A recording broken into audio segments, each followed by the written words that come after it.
A 1995 cyberpunk action movie fronted by Denzel Washington also marked Kaley Cuoco's big-screen debut. While some movie stars start their careers with action movies before moving into other genres, Denzel took the opposite route.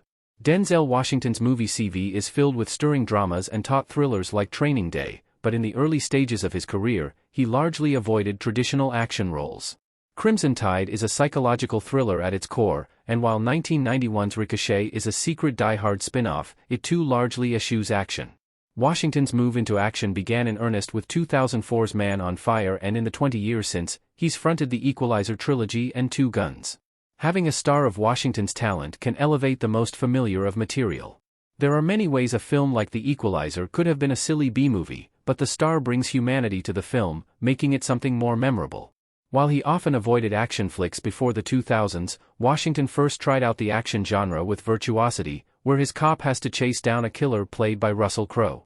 Virtuosity pits Denzel Washington's cop against Russell Crowe's unstoppable killer. Virtuosity gave Russell Crowe one of his first big Hollywood roles. Crowe's SID 6.7 is a virtual reality entity comprised of the worst serial killers in history and one who has an addiction to killing.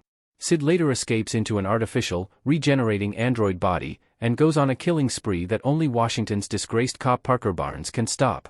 What follows is a slew of gunfights, car chases and sequences where an intensely hammy Crowe literally chews the scenery, chomping on pieces of glass to regenerate Sid's damaged body parts.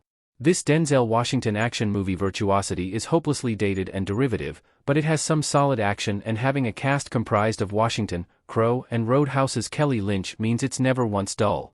The film was helmed by Brett Leonard, who brings the same concerns about virtual reality and AI that featured in his previous movie. The Lawnmower Man. Denzel is never less than compelling, but since Virtuosity's focus is on set pieces, Barnes can't help but appear less interesting compared to Crowe's SID. Washington and Crowe would later reunite in Ridley Scott's. Released the same year as Sam Raimi's The Quick and the Dead, Virtuosity was one of several movies where Crowe was trying to find his way as a leading man. The nature of SID allows Crowe to go as over the top as he pleases, and while this makes the character less threatening overall, the star is clearly having a blast. Sadly, it did little for his career, as Virtuosity grossed a disappointing $23 million worldwide on an estimated budget of $30 million, via the numbers. Virtuosity filled the void left by the Terminator franchise. Terminator fans had a 12-year wait between sequels.